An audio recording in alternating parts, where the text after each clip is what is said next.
Assalamualaikum warahmatullahi wabarakatuh. Waalaikumsalam. Selamat pagi teman-teman sekalian. Pagi. Alhamdulillah pada hari ini kita semua kembali lagi bertemu pada mata kuliah jaringan komputer.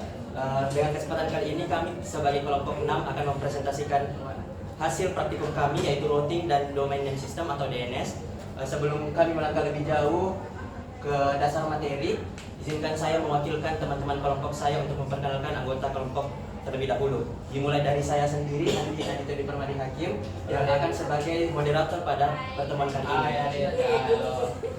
Lalu yang kedua ada Kartika Ratnasari, kemudian ada Alfira Reski Pratiwi, lalu ada Tegar Angbira Parihungan, lalu ada Muhammad Zaki Syafi'i, dan yang terakhir ada Ahmad Abdul Aswad. Untuk mengefisiensikan waktu, saya persilahkan kepada Alfira Reski Pratiwi untuk memulai materinya. Oke, yang pertama, sebelum kita masuk ke praktikum, alangkah baiknya kita mengenali apa itu routing. Routing merupakan sebuah protokol yang digunakan untuk mendapatkan rute dari satu jaringan ke jaringan lain. Nah, rute ini disebut dengan rute atau informasi rute secara dinamis yang diberikan ke router yang lain maupun dapat diberikan secara statis ke router yang lain. Nah, konsep dasar routing adalah proses di mana router mengirimkan paket-paket IP berdasarkan alamat IP-nya. Tujuannya IP itu terdapat dalam header paket IP. Router ini mencocokkan alamat IP tersebut ke entry pada routing table dengan tujuan menemukan entry routing table dan diakui oleh router. Maka paket akan dibuang oleh router.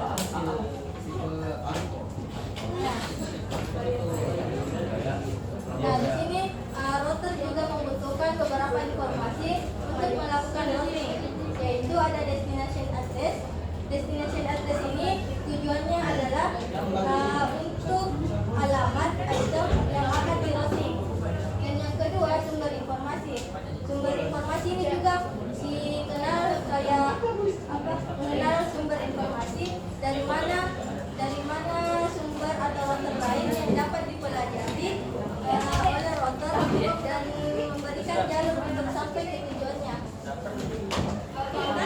Dan yang ketiga ada menemukan rute.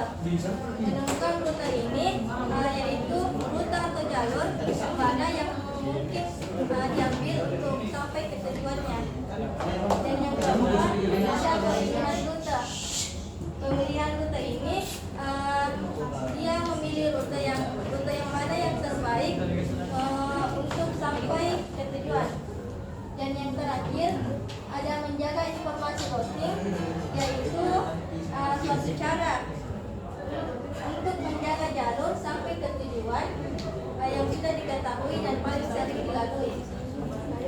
Informasi tersebut disimpan dalam tabel routing yang digunakan router untuk menemukan port dan meneruskan paket ke alamat tujuan.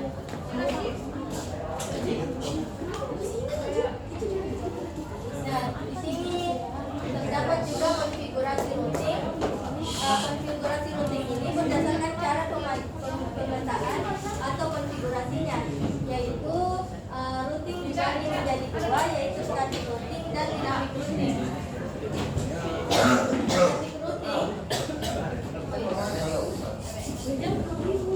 Static routing adalah merupakan mekanisme routing yang bergantung pada tabel. Routing yang dikonfirmasi secara manual, static router haruslah secara dikonfigurasi secara manual dan di file type secara terpisah karena tidak melakukan pertukaran informasi routing tabel secara dinamis dengan router-router lainnya.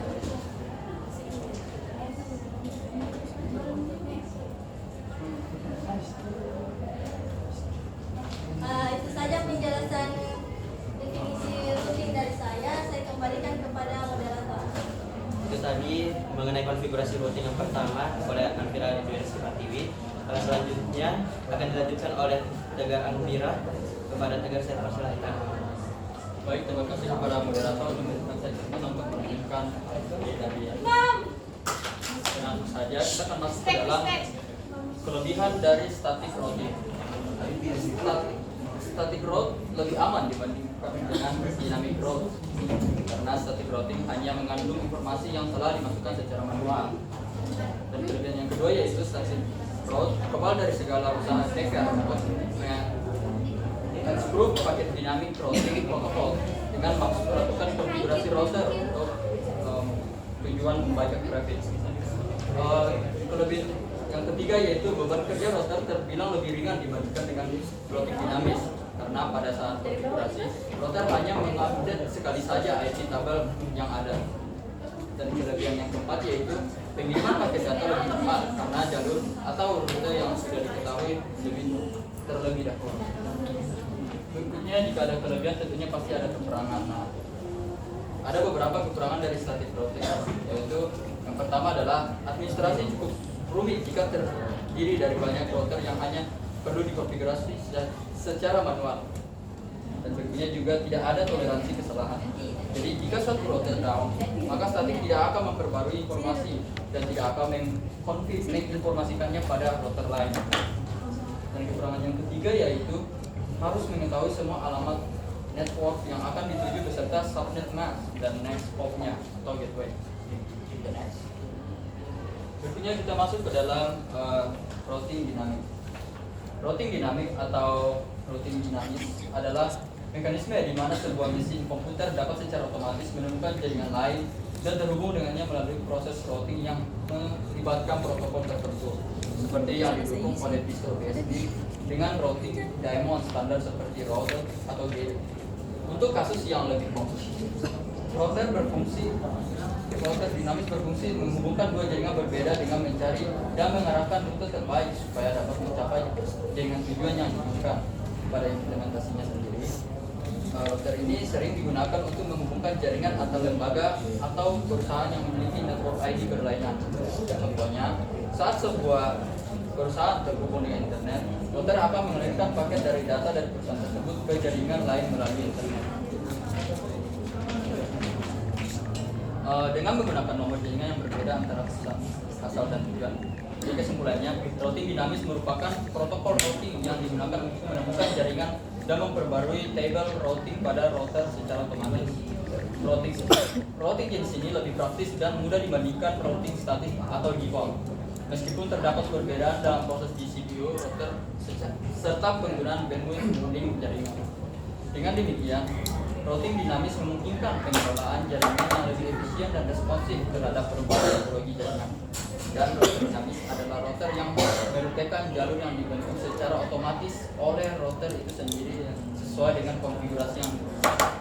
Jika ada perubahan topologi atau jaringan, router otomatis akan membuat routing yang baru.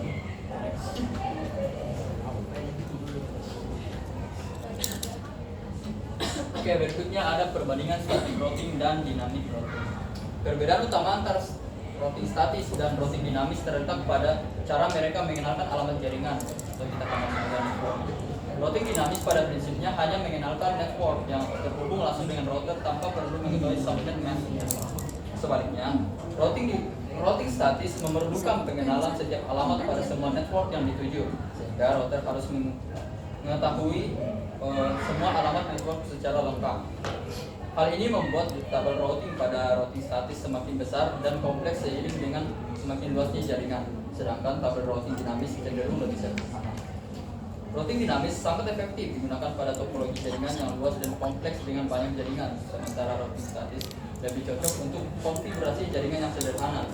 Dari segi kelebihan dan kekurangan masing-masing, routing statis memiliki beban kerja router yang lebih ringan karena konfigurasi IP hanya diupdate sekali saat setting awal, sehingga proses pengiriman paket data menjadi lebih cepat karena jalur atau rute sudah diketahui sebelumnya. Secara ringkas, routing statis memberikan kinerja router yang lebih sederhana dan pengiriman paket yang cepat karena jalur sudah ditentukan sebelumnya, tetapi kurang fleksibel untuk network besar dan dinamis. Sebaliknya, routing dinamis lebih adaptif dan sesuai untuk jaringan besar dengan banyak beban, membutuhkan proses update yang lebih intensif sehingga beban kerja router lebih besar. Baiklah, mungkin itu saja upaya dari saya akan memberikan Itu tadi penjelasan mengenai dasar teori dari routing. Selanjutnya kami akan membahas dengan domain name system atau DNS yang akan dibahas oleh Ahmad Abdullah. Kepada Ahmad saya persilakan. Baik, terima kasih atas kesempatan yang diberikan oleh moderator. Jadi di sini saya akan menjelaskan tentang apa itu domain name system atau disingkat DNS. Nah, DNS ini adalah sistem basis data yang terdistribusi yang berfungsi sebagai buku telepon internet. Nah, sistem ini menerjemahkan nama domain yang mudah diingat seperti Google.com menjadi IP numerik seperti yang bisa kalian lihat yang digunakan oleh komputer untuk berkomunikasi di jaringan. Nah, sebelum ada DNS ini, sejak komputer zaman dulu itu menggunakan file lokal yang berisi manual mapping ke dari nama host ke alamat IP yang harus diperbarui secara manual. Namun seiring berjalannya waktu, sistem ini menjadi tidak praktis karena adanya DNS. Nah, kenapa tidak praktis ini ada beberapa hal, yaitu yang pertama ada filenya itu semakin besar dan memakan bandwidth. Update yang harus dilakukan secara manual pada setiap host dan tidak ada mekanisme untuk mencegah nama duplikat. Dan bebannya itu berpusat pada satu organisasi dan tidak capable untuk pertumbuhan internet. Jadi dengan adanya DNS ini mengatasi masalah-masalah arsitektur distribusi dan hierarki yang dapat berkembang tanpa batas. Next. Nah, mengapa domain name system atau DNS ini diperlukan? Komputer berkomunikasi menggunakan alamat IP yang merupakan serangkaian angka seperti 192.168.1.1 atau IPv4. Nah, manusia itu akan sulit mengingat deretan angka ini, terutama jika mengakses ratusan website yang berbeda setiap hari, sehingga DNS ini menyelesaikan masalah dengan yang pertama itu ada abstraksi. Nah, abstraksi ini itu memisahkan identitas logis nama dari lokasi fisik alamat IP yang memungkinkan infrastruktur berubah tanpa memengaruhi pengguna. Lalu yang kedua ada memudahkan pengguna. Nama seperti wikipedia.org lebih mudah diingat daripada alamat IP-nya. Lalu yang ketiga itu ada fleksibilitas infrastruktur. Server dapat berganti IP, dipindahkan ke data center lain atau diganti tanpa mengubah nama domain. Nah, pengguna itu tidak akan tahu akan perubahan ini. Kemudian yang keempat ada load balancing. Nah, load balancing ini adalah salah satu nama domain yang dapat merujuk ke beberapa alamat IP. Nah, DNS ini dapat mendistribusikan traffic secara merata atau berdasarkan geolokasi pengguna. Lalu yang terakhir itu ada service discovery. Nah, pada service discovery ini DNS tidak hanya untuk web server, tetapi juga untuk email server seperti server, VoIP dan layanan lainnya. Next. Nah, adapun karakteristik DNS itu yang pertama terdistribusi. Yang tidak ada satu server tunggal yang menyimpan semua data DNS. Informasi tersebar di jutaan server di seluruh dunia. Maka setiap organisasi bertanggung jawab atas data DNS mereka sendiri. Yang membuat sistem ini sangat robust atau kegagalan satu server tidak akan mempengaruhi sistem lainnya. Yang kedua ada hierarkis. Struktur DNS berbentuk pohon terbalik dengan root di atas dan domain spesifik di bawah. Hierarki ini memungkinkan delegasi otoritas dan kapabilitas. Setiap tingkat dalam hierarki ini hanya perlu tahu tentang tingkat di bawahnya langsung, bukan seluruh pohon. Lalu yang ketiga ada redundan. Setiap zona DNS biasanya memiliki beberapa server, minimal itu 2 dan rekomendasinya itu 3 sampai 4 untuk keandalannya. Jika primary server gagal, maka akan ada secondary server yang dapat mengambil alih. Server ini memiliki ratusan instance di seluruh dunia menggunakan teknologi Anycache. Yang keempat ada cache. Cache ini adalah hasil query yang disimpan sementara di berbagai tingkat. Ada pada browser, ada pada sistem operasi dan resolver. Untuk meningkatkan kecepatan dan mengurangi beban server, caching yang menjadi faktor kunci dalam performa DNS. Dan yang kelima itu ada scalable. DNS dirancang untuk menangani miliaran domain dan miliaran query per hari. Nah, arsitekturnya itu terdistribusi dan hierarkisnya itu memungkinkan pertumbuhan tanpa batas teoritas. Dan yang terakhir itu ada extensible. DNS dapat diperluas dengan record type baru tanpa mengubah infrastruktur dasar. Contohnya itu penambahan AA di record untuk IPv6, CAA record untuk certificate, authorization dan lain-lain. Baik, itu saja yang bisa saya jelaskan. Saya kembalikan ke moderator.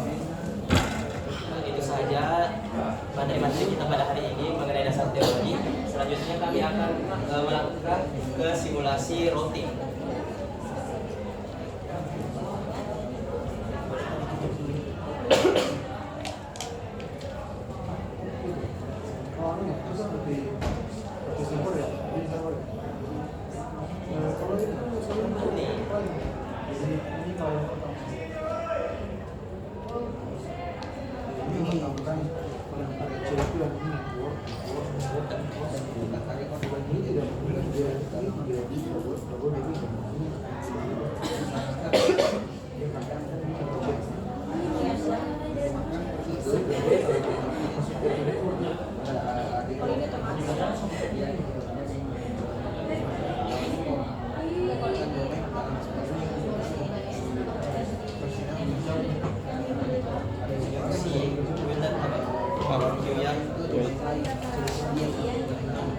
Jadi pada simulasi routing kali ini kami kembali memakai simulasi yang telah kami lakukan pada pertemuan pertama, yaitu praktikum 1.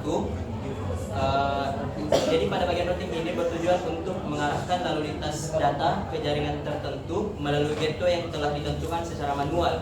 Static route adalah metode routing yang diatur secara statis oleh administrator jaringan dengan memasukkan informasi secara eksplisit tentang jaringan tujuan atau network destination, kemudian subnet mask, lalu alamat ID perangkat penerus atau gateway berikutnya yang disebut juga dengan next hop. Seperti yang tadi dijelaskan oleh rekan-rekan kelompok saya sebelumnya, bahwa routing static ini ditentukan secara manual dan dapat dilihat dengan tabel routing yang dibuat secara manual juga. Jadi bisa dilihat itu pada simulasi 1 yang telah kami lakukan. Sebenarnya semua ini telah terkonfigurasi secara benar. Jadi semuanya sudah bisa berkomunikasi satu sama lain. Namun untuk lebih jelasnya, saya akan kembali melakukan contoh untuk menghitung tabel routingnya dan cara merouting dari router-router tersebut. Jadi langkah pertama yang kita lakukan itu lihat terlebih dahulu bahwa kami memiliki 3 subnet di sini yang akan kami hubungkan ke dalam satu jaringan.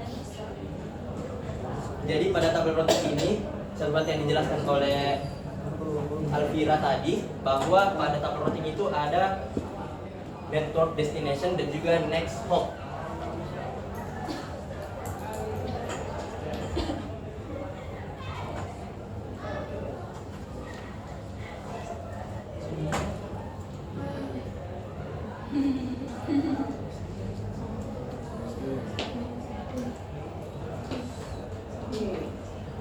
Kemudian untuk mencari dari network destination ini, kita harus melihat terlebih dahulu bahwa subnet 1 ini, semisal subnet 1 ini akan kami routing ke subnet kedua, router kedua ini. Perlulah dilihat bahwa network destination itu yang mana. Network destination itu yang ada di sini. Karena subnet kedua ini memiliki rentang host valid.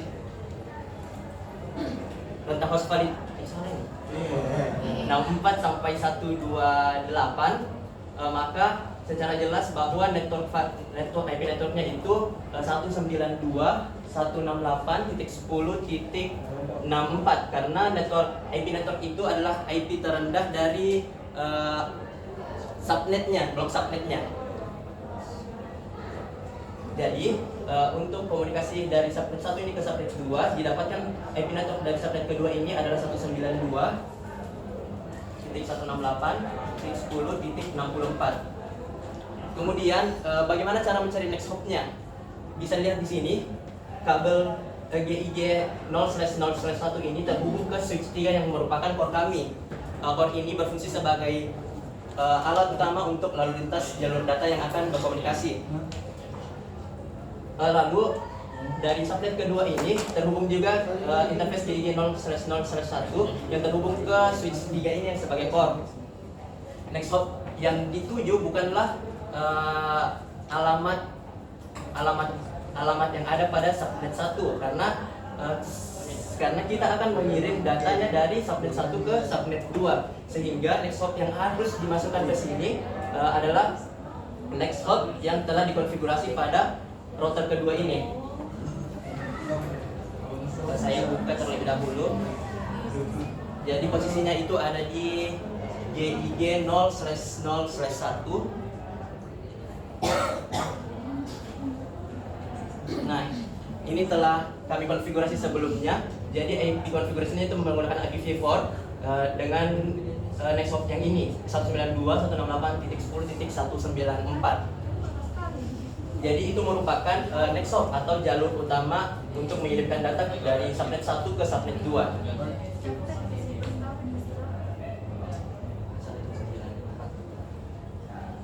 Kemudian untuk dapat berkomunikasi satu sama lain, kita juga perlu untuk menentukan network destination dari subnet 1 ini dan juga next hop-nya.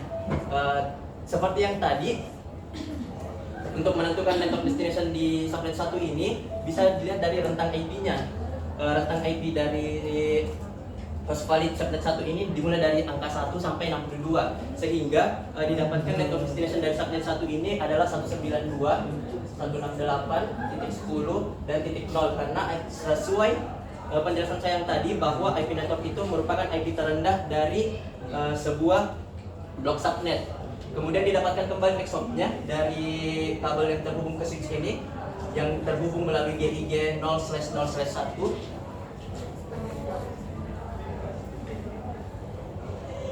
yang telah kami konfigurasi seperti ini, sehingga didapatkanlah IP next hop-nya sebagai 192.168.10.193. Kemudian untuk lebih jelasnya kami akan kembali mengkonfigurasi routing ini dengan menghapus terlebih dahulu settingan yang telah kami lakukan sebelumnya. 64. Nah, ini 64 ini adalah next hop dari subnet kedua yang akan kami masukkan untuk subnet 2 dapat berkomunikasi dengan subnet yang pertama. Kami remove, lalu di subnet kedua ini kami remove kembali dari subnet yang pertama. Jika melakukan tes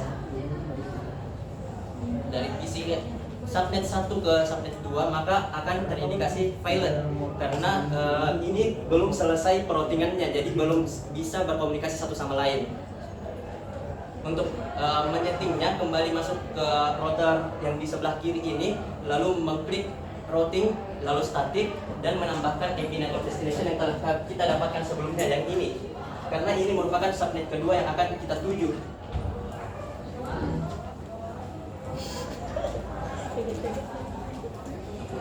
Lalu dengan subnet mask yang sama, karena kami menggunakan kelas C maka akan berakhiran 192.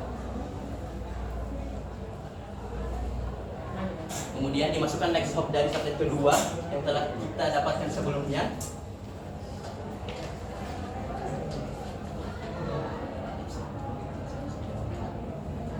Lalu kita tekan add. Untuk ini setelah selesai mengkonfigurasi subnet, setelah melakukan routing pada subnet ke-1 ke subnet kedua, kita lakukan kembali routing pada subnet kedua ke subnet 1. Sama seperti yang tadi dari network ini yang telah kita dapatkan sebelumnya.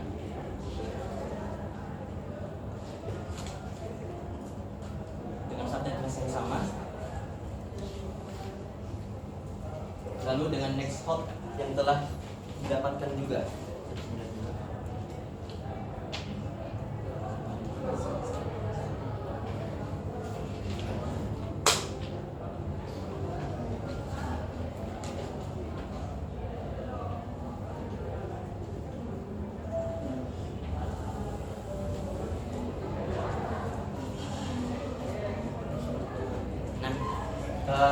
Bisa dilihat pada simulasi yang telah saya jalankan yang kedua kali setelah melakukan routing kembali, menandakan bahwa pengiriman datanya ini menjadi successful karena telah melakukan routing pada subnet 1 dan subnet kedua. Itu saja yang bisa saya jelaskan. Untuk simulasi kedua kami yaitu domain name system akan dilanjutkan oleh Kartika Ratnasari.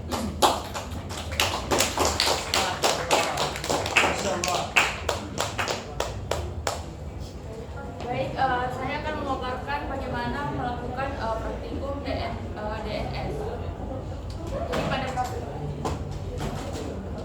Jadi pada praktikum ini kami memulai dengan menyiapkan perangkat yang dibutuhkan. Yang pertama itu ada satu server, satu switch, dan 3 PC. Jadi server ini berfungsi sebagai DNS server yang menyediakan penerjemah dari nama domain ke alamat IP. Jadi server ini berperan penting agar klien itu dapat melakukan resolve nama domain ke alamat IP. Kemudian untuk pada switchnya berfungsi sebagai menghubungkan seluruh perangkat dalam satu jaringan lokal.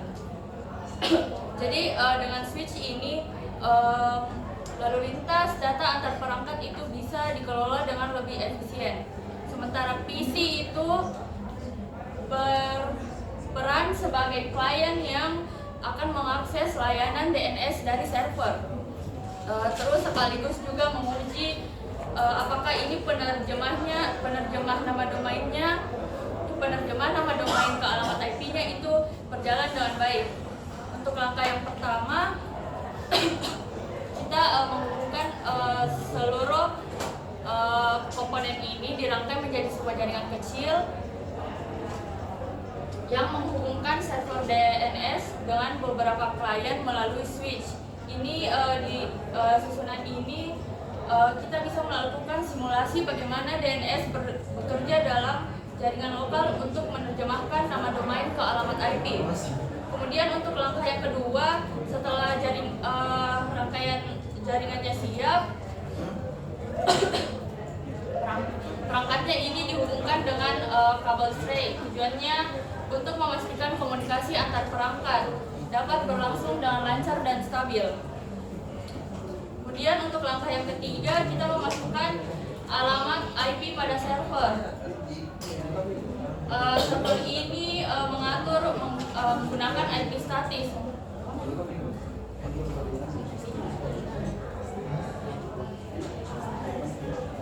Nah, pada PC yang pertama ini kita memasukkan 192.168.10.2 dengan subnet mask itu 255.255.255.192. Dan untuk DNS servernya itu dimulai dari 192.168.10.1 sampai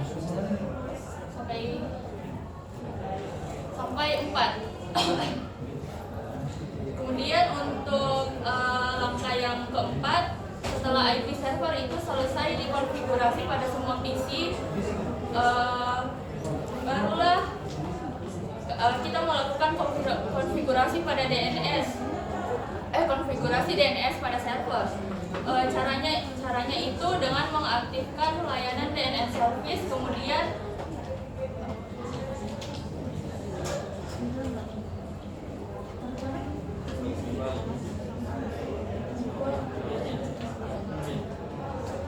jadi kita mengaktifkan DNS service ini. Kemudian pada bagian resource import itu kami menambahkan nama domain beserta alamat IP server yang sudah disetting sebelumnya. Jadi kami masukkan nama domain kelompok6.com dengan tipe A-report. Jadi dengan konfigurasi ini pengguna cukup mengetikkan nama domainnya untuk mengakses server tanpa perlu lagi mengingat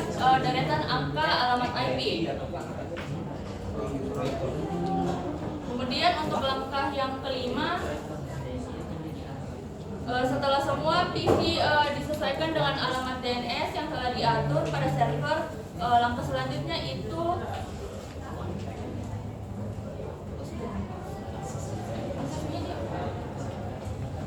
kami akan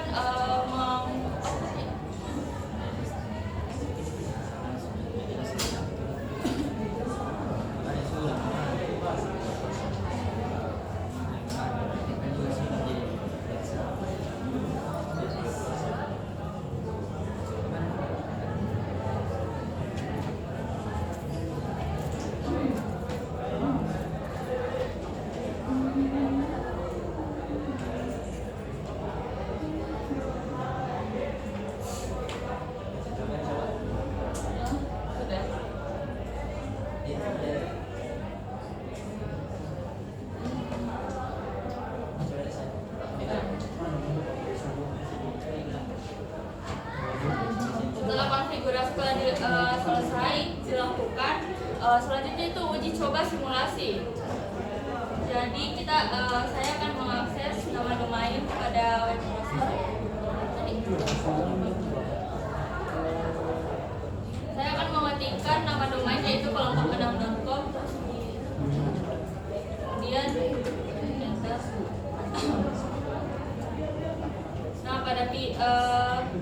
Nah, seperti yang kalian lihat itu hasil simulasi itu menunjukkan bahwa semua PC berhasil mengakses alamat domain tersebut dengan tampilan yang tertera pada gambar di atas.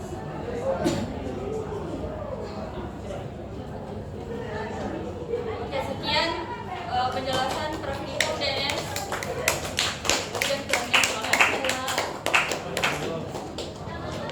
Itulah tadi penjelasan mengenai praktikum kelompok kami dengan DNS. Sebagai penutup, saya akan membacakan sedikit kesimpulan. Jadi praktikum routing dan DNS ini menunjukkan peran penting keduanya dalam pengelolaan jaringan komputer. Routing mengatur pengiriman paket data melalui routing table dengan metode statik dan juga dynamic routing untuk memastikan paket sampai ke tujuan. Praktikum ini berhasil mengkonfigurasi static routing agar traffic jaringan terarah dengan baik. Kemudian DNS juga berfungsi sebagai menerjemahkan nama domain menjadi alamat IP, memudahkan akses layanan jaringan tanpa menghafal IP. Konfigurasi DNS server juga sangat penting untuk komunikasi jaringan yang handal dan efisien baik di jaringan maupun lokal maupun internet. Sekian dari kelompok 6. Saya ucapkan terima kasih. Saya tutup. Wassalamualaikum warahmatullahi wabarakatuh. Masya Allah. Masya Allah. Maafkan 40 menit. Nah, kelompok